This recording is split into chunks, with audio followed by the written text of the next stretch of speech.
কঠিন করে। এই জন্য আমি মনে করি আমাদের নামাজটা সুন্দর হবে। আমরা যেভাবে করি এরকম না রেখে আর একটু সুন্দর হবে। আমরা সাধারণ ভাষায় বলি যত উন্নত হবে বৃষ্টি করে না, আমরা তো করি, কিন্তু আমাদের নামাজটা আরও সুন্দর হবে। এই জন্য একটু চেষ্টা, সবাই একটু আমাদের খেয়াল করবেন। এখন আমি যেগুলো আপনাদেরকে আমাদের কষ্ট দেখাবো, এটা একটা পদ্ধতি হলো, মনে করেন একজনের একটা অসুখ রোগ, মানে এই অসুখ বা রোগের চিকিৎসা করার জন্য বগুড়াতে অনেকগুলো ডাক্তার আছে। একই রোগের অনেকগুলো ডাক্তার আছে না? আছে কিন্তু প্রথমে এক ডাক্তার কাছে গেলেন, যাওয়ার পরে সেই ডাক্তার 5টা ওষুধ লিখল।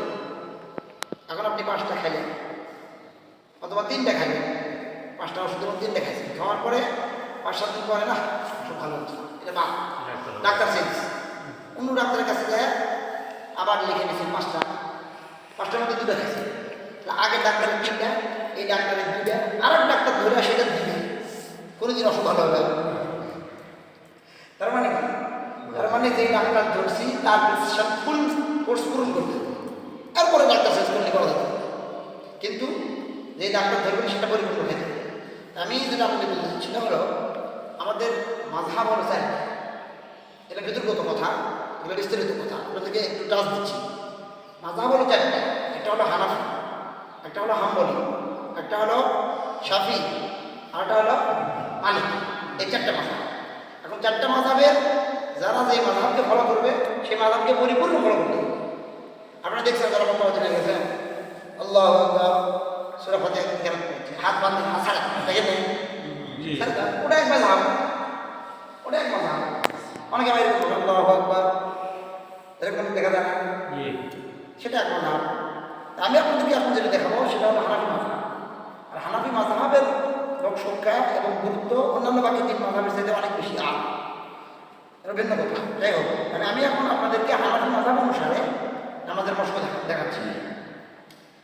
আমরা যে নামাজটা পড়ি, এই নামাজের মধ্যে 51টা সুন্নাত আছে। 51 নামাজের ভিতরে 6টা ফরজ, ওয়াজিব হলো 14টা, এরপরে নামাজ ভঙ্গের কারণ আছে 19টা। এগুলো আপনাদেরকে মুফতি সাহেব শিখাবে আস্তে আস্তে। এখন আমি আপনাদেরকে সুন্নাত সম্পর্কে আলোচনা করব। দেখেন, আমি অন্য যখন দাঁড়াই, দাঁড়ানোর মধ্যে সুন্নাত 11টা। 1 নম্বর হলো সোজা হয়ে দাঁড়ানো, এরকম মাথা হেলানো যাবে না। তার মানে অনেক মুসলিমদেরকে দেখা যায় ওরা নামাজে দাঁড়ানোর পরে সম্মান করে, নামাজকে সম্মান করে এরকম করে আল্লাহু আকবার, মানে তাকবীর দেওয়ার সময় মাথায় কি করে, এরপরে আবার সোজা। কিন্তু এটা কিন্তু নিষেধ হয়েছে। কেন নিষেধ? প্রত্যেকটা পিছনে হেকমত আছে, রসুলের প্রত্যেকটা সুন্নতের পিছনে হেকমত কৌশল আছে। এটা অনেকগুলো আমাদের বুঝে আসে, অনেকগুলো বুঝে আসে না, এটা আমাদের মুক্তির কারণে বুঝে আসে না। কিন্তু রসুলের প্রত্যেকটা কথার মধ্যে কি আছে, হেকমত আছেই আছে, ফায়দা আছে। একটা দুটো বলি, আমরা নিয়োগ করছি যে আমি এই ইমাম সাহেবের পিছনে আসলে 4 রাকাত ফরজ নামাজ পড়তেছি, তাই না? আল্লাহু আকবার, কিবলা দিকে, আমি কিবলা দিকে হয়ে এই ইমামের পিছনে আসলে 4 রাকাত ফরজ নামাজ পড়তেছি, আল্লাহু আকবার নিয়োগ করছি। কিন্তু আমি যখন নিয়োগ করার সময় এরকম করলাম, আমার মুখ কি কিবলা দিকে আসে না নিজ হয়ে গেল? আমার কথা কি আপনারা বুঝতেছেন? তাহলে আমি নিয়োগ করলাম কিবলা দিকে নামাজ পড়তেছি, কিন্তু আমার মুখ কোন দিক চলে গেল, তাহলে তো আমার নিয়োগের সাথে আমার কাজে কি হলো? আমার কথা বুঝতেছেন? এই জন্য কিন্তু দেখছি 1 নম্বর শর্ত হলো যে মাথা সোজা রাখা, চোখ থাকবে সেটার দিকে কিন্তু মাথা থাকবে সোজা। খেয়াল করছেন? থাকবে দেখাবেন দেওয়ার সময় মাথা সোজা সোজা। এটা 1 নম্বর। 2 নম্বর, ইমাম সাহেবের তাকবীর বলার পরেই আল্লাহু আকবার তাকবীর বলা। এটা একটা বিশাল একটা হাদিস আছে। রাসূল বলছেন, কোন মুসলমান যদি 40 দিন পর্যন্ত তাকবীরে উলার সাথে নামাজ পড়ে আল্লাহ তাআলা 2টা পুরস্কার দেয়, সুবহানাল্লাহ। 1 নম্বর, আল্লাহ তাআলা ওই বান্দা মুনাফিকের খাতা থেকে নাম কেটে দিয়ে মুমিন মুসলমানের বান্দার খাতায় নাম লিখে দেবেন, সুবহানাল্লাহ। আরেকটা পুরস্কার হলো আল্লাহ তাআলা ওই ব্যক্তিকে জাহান্নাম থেকে মুক্তি দিয়ে জান্নাতের মধ্যে নাম লিখে দেবেন। এখন প্রশ্ন হলো, এই হাদিসটা বলা হলো যে তাকবীরে উলার সাথে 40 দিন নামাজ। এখন তাকবীরে উলা কাকে বলে এটা আমাদের বুঝতে হবে। হাদিসগুলো বুঝতে হবে, বুঝলে মজা, না বুঝলে হবে সাধারণ। তাকবীর 3 প্রকার। তাকবীরে উলা হলো ইমাম সাহেব আল্লাহু আকবার বান্দিছে, মুসল্লিরাও আল্লাহু আকবার বলতে হবে। এটা হলো তকবীরে উলা, অর্থাৎ সানা পড়ার মধ্যে মধ্যে সূরা ফাতিহার আগে, এটা হলো তকবীরে উলা। আর তকবীরে সানি দ্বিতীয় তকবীর হলো সূরা ফাতিহা শেষ করবেন। আপনি দৌড়ে আসতেছেন, যেন সে নামাজ শুরু করেছে, এখনো সূরা ফাতিহা শেষ হয়নি, আপনি সূরা ফাতিহার মধ্যে মধ্যেই হাত বাঁধতে পারছেন, তাহলে এটা হলো তকবীরে সানি দ্বিতীয় তকবীর। আর একটা তকবীর এটা রুকু যাওয়ার আগ পর্যন্ত হতে পারে অথবা সালাম ফিরানোর পর্যন্ত হতে পারে। রুকু যাওয়ার আগে আগে আপনি আসছেন, আপনি তকবীর পাইছেন কিন্তু 3 নম্বর তকবীর, কিন্তু হাদিসে যে পুরস্কার কথা বলা আছে এটা তকবীরে উলা, প্রথম তকবীর। তাহলে বোঝা গেল মুয়াজ্জিন সাহেব যখন ইকামত দিবে তখন আমাদেরকে পরিপূর্ণ এলান প্রস্তুত, ইমাম সাহেব আল্লাহু আকবার, আমাদেরকেও এই ইকামতের মধ্যে মধ্যে নিয়ত করবে। নিয়ত করার পরে আল্লাহ, ইমাম সাহেব করার পরে, ইমামের আগে না, আল্লাহু আকবার। এটা হলো 2 নম্বর। 3 নম্বর সুন্নাত হলো দাঁড়ানোর সময় আমরা শোভা না, পায়ের আঙুলগুলো কেটে দিতে হবে। আমরা অনেক মুসল্লি করতাম, আমার পাখি দেখতেছে আপনারা একটু খেয়াল করেন, আমার কথা কি বুঝতেছেন আপনারা? এরকম এটা করবেন, পাওয়াটা কি দেখবেন, যেমন দেখলাম যে 2 পায়ের মাঝখানে 4 আঙ্গুল ফাঁকা হলে ভালো হয়, কিন্তু শরীর যদি মোটা হয়, শরীরের ওয়েট বেশি, তাহলে একটু বেশি করা যেতে পারে 6 আঙ্গুল 8 আঙ্গুল। তবে শর্ত হলো সোজা, পাও সোজা, সোজা শরীর অনুযায়ী হবে, সোজা শরীর অনুযায়ী হবে, অসুবিধা নেই, কিন্তু সোজা সোজা থাকবে, আঙ্গুলগুলোও কেটে দিতে থাকবে। তার মানে পায়ের সামনে পিছনে অন্তর্ভুক্ত না, তবে 4 আঙ্গুল হলে ভালো হয়। এর 3 নম্বর সুন্নাত। 4 নম্বর সুন্নাত হলো এই 2 হাত তাকবীর বলার সময় কান পর্যন্ত ওঠানো, কানের রোদে পড়ো এই হাতের আঙুলটা, এটা হলো 4 নম্বর সুন্নাত। 5 নম্বর হলো 2 তালুকে কেবলে দিতে হবে। 5 নম্বর হলো 6 নম্বর হলো আঙুলগুলো স্বাভাবিক ফাঁকা, একটু ফাঁকা, হালকা আঙ্গুলের 3টা স্থান, একটা হলো স্বাভাবিক ফাঁকা, একটা বেশি ফাঁকা, একটা একদম চাপা, এই 3টা। তো যখন আমরা দাঁড়াবো বা হাত বাঁধবো তখন হলো হালকা স্বাভাবিক। এটা দেখলাম আঙ্গুল যদি সামনের দিকে একটু ঝোঁকে অসুবিধা নেই, একটু ঝুঁকতে পারে, তবে পেছন দিকে গেলে কষ্ট নেই, পেছন দিকে যাওয়া, সামনের দিকে আসলে ভালো, অসুবিধা নেই। আচ্ছা, 7 নম্বর সুন্নাত হলো এই হাত বাঁধার সময় 3টা সুন্নাত। 1 নম্বর ডান হাতের তালুকে বাম হাতের পিঠে রাখা। হ্যাঁ, 8 নম্বর হলো এই বিদ্যা আঙ্গুল অনুষ্ঠান করতে বাম হাতের কবজিকে শক্ত করতে হবে, এই কবজিকে ধরতে হবে। বাকি 3 আঙ্গুল এই হাতের উপর, এই হাতের আঙ্গুলগুলো এই হাতের নিচে যাবে। এইভাবে 10 নম্বর সুন্নাত হলো নাভির নিচে হবে। হাদিসের মধ্যে আছে তাহতা সুররা, নাভির নিচে, নাভির নিচে, এটা হাদিসের শব্দ তাহতা সুররা, নাভির নিচে হাত রাখতে হবে। আর 11 নম্বর সুন্নাত হলো সালাম।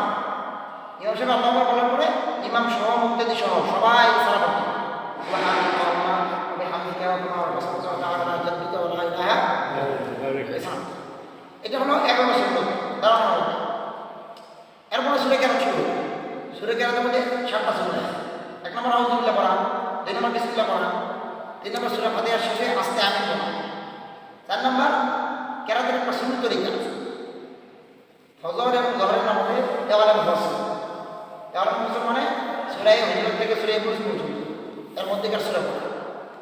আসর আর ইশা নামাজের মধ্যে আওসাতে মুফাসসাল, সূরা বাইয়িনা থেকে সূরা জিলজাল পর্যন্ত।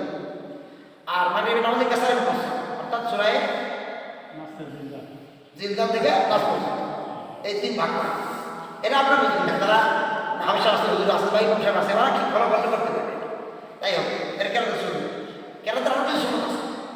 যেমন ফজরের নামাজে 2 রাকাত ফরজ, প্রথম রাকাতে যে পরিমাণ কেরাত করবে দ্বিতীয় রাকাতে একটু কম করতে হবে, 1 বা 2 আয়াত।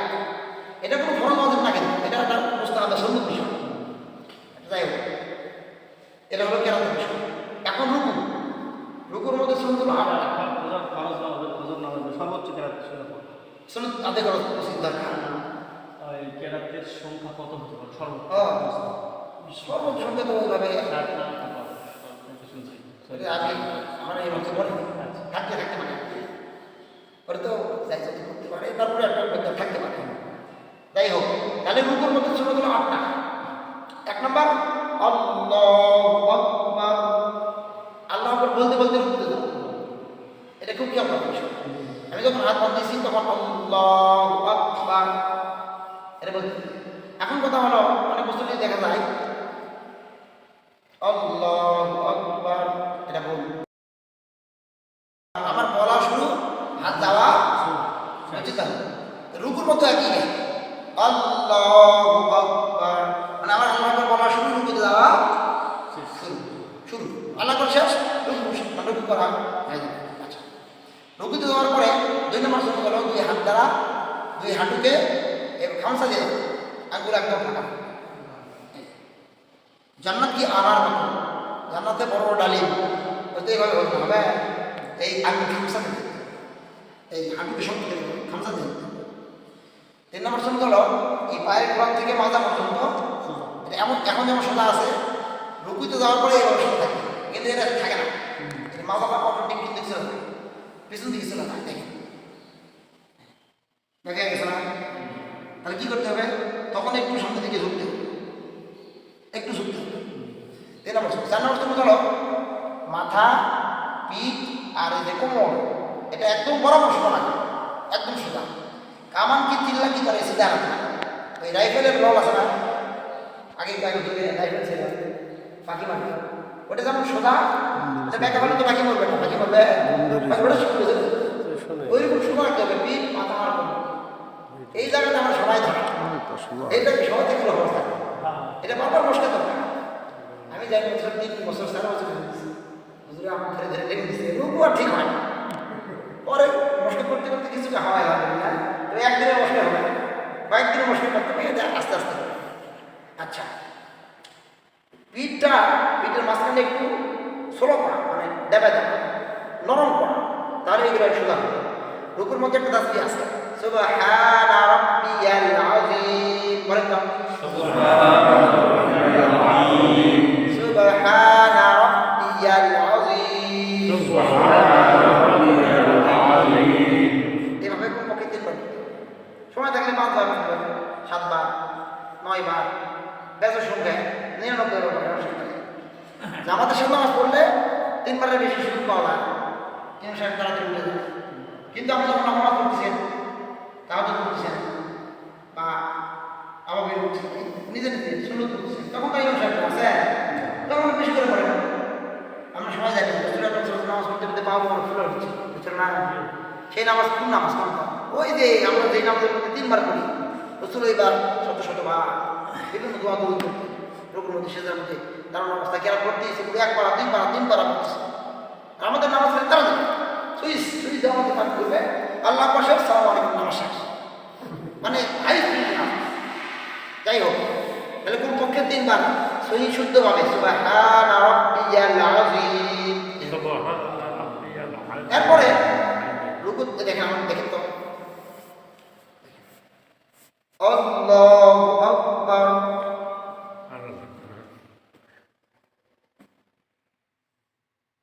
এখানে কয়েকটা বিষয়, পিঠের মাঝখানে লুজ করতে হবে, মাথাটা হালাতে হবে, এই ঘাটটা একটু আলাপ করতে হবে, যাতে এটা কি হয় সোজা, না হলে কিন্তু সোজা হবে। দেখেন সোজা হয়েছে, সোজা হয়েছে এখন হয় হবে না,